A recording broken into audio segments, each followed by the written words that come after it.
اعوذ باللہ من الشیطان الرجیم بسم اللہ الرحمن الرحیم۔ امروز 5 جون 2020 عیسوی بروز جمعہ، اور میں اس ویڈیو لیکچر میں 10ویں جماعت کے نونہالوں کو دل کی اتھا گہرائیوں سے پیار اور خلوص برا سلام، السلام علیکم ورحمۃ اللہ وبرکاتہ پیش کرتا ہوں۔ جی ہاں میرے ہم نشین شاگرد، آئے ہم اپنے آج کے موضوع عرش صہبائی کی غزل نمبر 2 کی سیر کر کے اس کے اشعار کی تشریح کو موضوع سخن بنائے۔ ہر دل عزیز طلبہ، دوسری غزل کا پہلا شعر اس طرح ہے: ہر رنگ میں کاٹیں گے ہم سزا ہی سہی،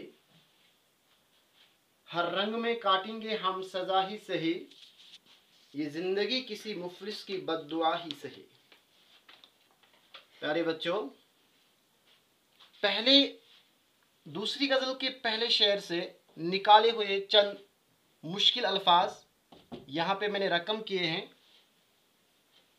جو پہلا لفظ ہے وہ ہر رنگ میں کاٹنا، اس کا مطلب ہے ہر زاویے سے قبول کرنا، ہر طرح گزارنا، زندگی کے اتار چڑھاؤ سے سابقہ پڑھنا۔ جو دوسرا لفظ ہے جو سزا کے نام سے موسوم ہے، اس کا معنی ہے عذاب و عتاب، تشدد۔ پیارے بچوں، اسی شعر سے ماخوذ جو تیسرا لفظ ہے وہ ہے مفلس، جس کا معنی ہے غریب، فلاکت زدہ۔ ہاں بچوں، اس شعر میں شاعر نے ایک پردرد نکتہ بیان کیا ہے جو اس طرح ہے: مفلس کی بد دعا۔ اس کا معنی ہو سکتا ہے ستم رسیدہ دل و دماغ کی آہو بکا، درد بری آہیں۔ ہاں بچوں، جہاں تک دوسری غزل کے پہلے شعر کا تعلق ہے تو اس شعر میں عرش صہبائی زندگی کے غم و الم سے سمجھوتا کرتے ہوئے یوں بیان کرتا ہے کہ یہ زندگی دراصل مفلس کی بد دعا، یعنی مجبوریوں، محرومیوں، دکھوں اور اداسیوں کا ایک دفتر ہے۔ لیکن کیا کہ اس سارے ظلم و ستم سے آزادی حاصل کرنا میرے لیے ایک مشکل کام ہے۔ اس لیے میں نے زندگی کے حوالے سے یہ طے کیا ہے کہ جس حال میں بھی یہ زندگی گزارنی پڑے میں گزارنے کے لیے تیار ہوں، کیونکہ زندگی کی بے اعتدالی اور زندگی کی تلخیوں نے اب مجھے اتنا بہادر بنا دیا کہ میں اس کے تند و تیز جھونکوں سے بھی نہیں ڈرتا ہوں۔ ہاں بچوں، اس غزل کا دوسرا شعر، جب دوسرے شعر کو ہم خاطر میں لائیں گے، غزل کا دوسرا شعر یوں ہے: نہ اس کو بھول کہ میں نے تجھے کیا تخلیق، نہ اس کو بھول کہ میں نے تجھے کیا تخلیق، یہ اور بات ہے کہ تو وقت کا خدا ہی سہی۔ پیارے بچوں، یہاں میں نے اس شعر سے جو مشکل الفاظ ہیں وہ نکالے ہیں۔ تو لفظ بھولنا کا معنی ہے فراموش کرنا۔ لفظ بھولنا کا معنی ہے فراموش کرنا۔ ایک اور لفظ یہاں پہ استعمال ہوا ہے تخلیق کرنا۔ تخلیق کرنے کا معنی ہے پیدا کرنا، وجود بخشنا۔ یہاں ایک اور لفظ ہے وقت کا خدا ہونا۔ وقت کا خدا ہونے کا مطلب ہے وقت کا حکمران ہونا۔ میرے بچوں، آپ میری بات سمجھ رہے ہو؟ यानी वक़्त का खुदा होने का मतलब है वक़्त का हुक्मरान होना, गुरूर सवार होना, किसी को खातिर में न लाना, ताकत का बेतहाशा इस्तेमाल करना। तो जहां तक अर्श की दूसरी गजल के दूसरे शेर का ताल्लुक है,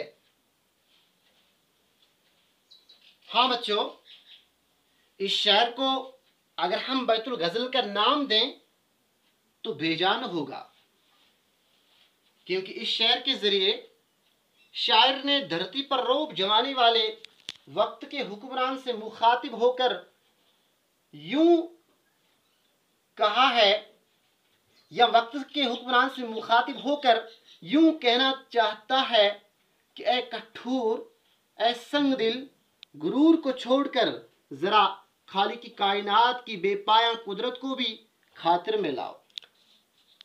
शायर उसे समझाता है कि एक अलग बात है कि आज तुम अपनी नापायदार जिंदगी और नापायदार हुकूमत के बलबोते पर वक्त का खुदा बन बैठा है। बच्चों, क्या शायर बयान करता है? शायर मगरूर को, जालिम बादशाह को ये समझाते हैं कि आज तुम अपनी नापायदार जिंदगी और नापायदार हुकूमत के बलबोते पर वक्त का खुदा बन बैठा है। इक्तिदार के नशे में चूर होकर और अपनी ताकत को बेदरेग इस्तेमाल करते हुए तुम किसी को खातिर में नहीं लाते हो, मगर ए मगरूर, इस हकीकत को मत भूल कि तुझे पैदा करने वाला असल में अल्लाह ही है। तो आइए बच्चों, इस गजल के तीसरे शेर पर नजरें जमाते हैं। तो तीसरा शेर इस तरह है, यही बहुत है मुझ पर तेरी तवज्जो है, यही बहुत है मुझ पर तेरी तवज्जो है, तेरी निगाह का अंदाज दूसरा ही सही। मेरे बच्चों, शेर जहन नशीं हो गया। एक मरतबा फिर मैं इस शेर को पढ़ूंगा। यही बहुत है कि मुझ पर तेरी तवज्जो है, तेरी निगाह का अंदाज दूसरा ही सही। हाँ, इससे निकाले हुए जो अल्फाज हैं, तो पहला लफ्ज जो है वह तवज्जो होना। मेरे बच्चों, तवज्जो होने का मतलब है नजर इनायत से नवाजना, निगाही करम करना या अपनायत का इजहार करना। अपनायत का इजहार करने का माना हो सकता है किसी को अपनाना, मोहब्बत की दुनिया में, वफा की दुनिया में किसी को अपना बनाना, इसका मतलब है अपनायत का इजहार करना। दूसरा लफ्ज है निगाह। निगाह नजर को कहते हैं। और एक और यहां पे लफ्ज है देखने का अंदाज और होना। जहां तक देखने के अंदाज और होने का मतलब है, शायर ने यहां पे अपने महबूब को समझाने की कोशिश की है कि देखने का अंदाज और होने का मतलब है जामे उल्फत और वफा से महरूम करना। क्या है बच्चों इसका माना? हाँ, जामे उल्फत और वफा से महरूम करना।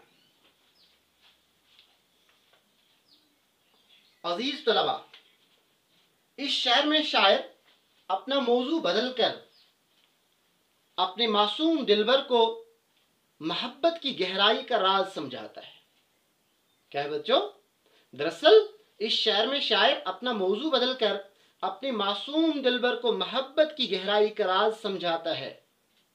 आशिक अपने माशूक से मुखातिब होकर कहता है कि ऐ मेरे महबूब, मेरे लिए इतना ही काफ़ी है कि किसी न किसी बहाने हमारे दरमियान रिश्ते की लाज बाकी रहे।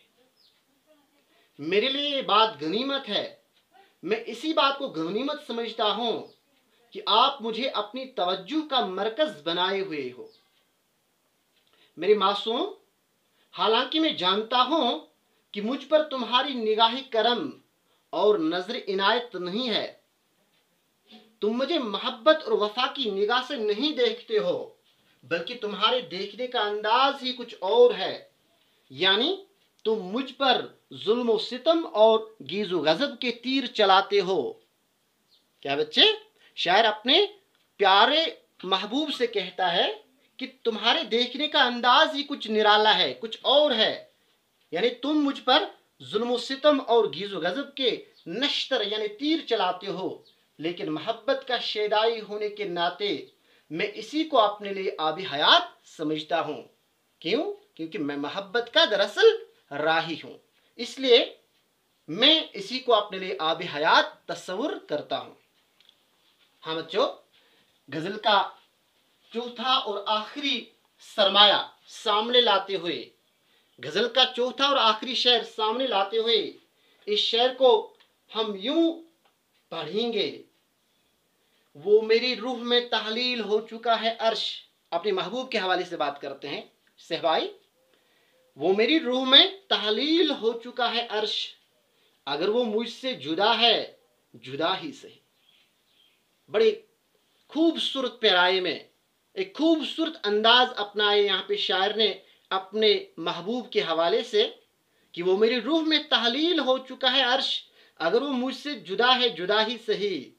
प्यारे बच्चों, लफ्ज़ तहलील होने का मतलब है हल हो जाना, घुल मिल जाना, हिस्सा बनना। रूह में तहलील होना हम कह सकते हैं यक जानो दो कालिब, यानी दो जिस्म मगर एक जान बनना, दो जिस्म मगर एक जान बनना। शायर ये समझाते हैं, यहाँ पे शिद्दत इख्तियार करते हैं कि मैं अपने महबूब से इतना मोहब्बत करता हूँ, मैं समझता हूँ अगरचे हम दो जिस्म रखने वाले हैं, लेकिन हमारा जान तो एक ही है। दूसरा माना इसका है रूह में समा जाना या पैवंदी रूह होना। तीसरा लफ्ज इसका है जुदा होना। जुदा होने का मतलब है बिछड़ना, तन्हाई इख्तियार करना, दूर होना, नजरों से ओझल होना, गायबस नजर होना, गायबस नजर होना।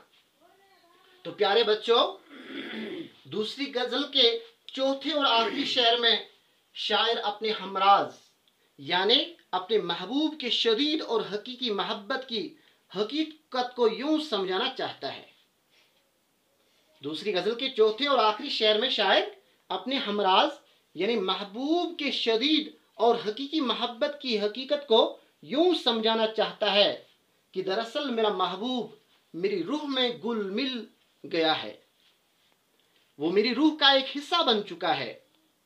जी हाँ, मेरा महबूब मेरे जिस्म जान का मकीन बन चुका है, यानी वो मेरे जिस्म जान में जगह बना चुका है। अब अगर जाहिरी तौर पर वो मुझसे बिछड़ चुका है, जाहिरी तौर पर वो मेरी नजरों से ओझल हो चुका है, लेकिन मुझे इसका कोई दुख और अफसोस नहीं है, क्योंकि हकीकी मानों में वो मुझसे दूर नहीं, बल्कि वो मेरे कल्बो रूह में या मेरे कल्बो नजर में समा चुका है। मेरा महबूब पूरी तरह से मेरी रूह का हिस्सा बन चुका है, इसलिए मुझे इस बात का कोई अफसोस या दुख नहीं है कि वो मुझसे ज़ाहिरी तौर पर बिछड़ चुका है, लेकिन हकीकी मानों में बातनी अंदाज में मेरा महबूब मेरी रूह में समा चुका है। तो प्यारे बच्चों, आज की इस क्लास को इन्हीं अल्फाज के साथ विदा करते हैं, इसको यहीं पे रोकते हैं। तो आइंदा लेक्चर में हम एक दूसरे से फिर मुलाकात हो जाएंगे। तब तक के लिए खुदा हाफिज़। अस्सलामु अलैकुम व रहमतुल्लाहि व बरकातुहू।